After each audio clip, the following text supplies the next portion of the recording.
നമ്മൾ പിന്നെ ഒരു പിന്തുണ ഉണ്ടാവില്ല എന്ന് എല്ലാ രാഷ്ട്രീയ പാർട്ടിക്കാരും തീരുമാനിച്ചാൽ അവിടെ തീരാവുന്ന വിഷയമുള്ളത്.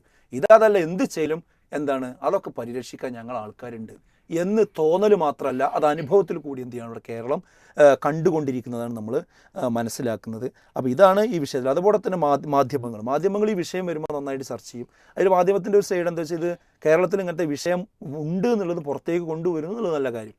പക്ഷെ അതിൻ്റെ പിന്നാലെ പോയിട്ട് പ്രത്യേകിച്ച് ഇങ്ങനത്തെ മരണങ്ങളൊക്കെ നടന്ന സ്ഥലങ്ങളിൽ പോയിട്ട് അവരുടെ ബന്ധുക്കളെ ആളുകളെയൊക്കെ ട്രിഗർ ചെയ്ത് അവരോട് ചോദ്യങ്ങൾ കുത്തി കുത്തി ചോദിച്ച് അവരോട് ഉത്തരം പറയിപ്പിച്ച് അങ്ങനെ അതിലൊരു പരിഹാരത്തിലേക്ക് കൊണ്ടുപോകല്ല, ഒരു സെൻസേഷനായിട്ട് അവസ്ഥ ഉണ്ടാക്കി അവിടെ തൻ്റെ മാധ്യമത്തിൻ്റെ റേറ്റിംഗ് വർദ്ധിപ്പിക്കാനുള്ളൊരു അവസരമായി ഇതിനെ ഉപയോഗിക്കുന്നു എന്ന് ജനത്തിന് മനസ്സിലായി തുടങ്ങിയിട്ടുണ്ട്. എന്നെങ്കിലും എന്ത് ചെയ്യണം, അങ്ങനത്തെ ആൾക്കാർ മനസ്സിലാക്കണം. അങ്ങനത്തെ ദൃശ്യങ്ങളും അത്ര സൂക്ഷ്മമായതിൻ്റെ ഉള്ളിലേക്ക് പോകേണ്ട കാര്യമില്ലല്ലോ, വിഷയങ്ങളിലേക്ക് കൊണ്ടുവരാം. എന്നാൽ ഞാൻ ഈ പറഞ്ഞ ഈ ലിബറൽ ആശയങ്ങളെ ഇവരെത്രത്തോളം ചർച്ചയ്ക്ക് എടുക്കുന്നുണ്ട്, അതിനൊക്കെ ഇവർ പ്രോത്സാഹിപ്പിക്കുകയും ചെയ്യും, അതിനൊക്കെ പ്രോത്സാഹിപ്പിക്കും. പക്ഷേ ഇങ്ങനത്തെ കാര്യങ്ങൾ എന്ത് ചെയ്യും, പിന്നെ വലിയ സംഭവമായിട്ട് എടുക്കുകയും ചെയ്യും.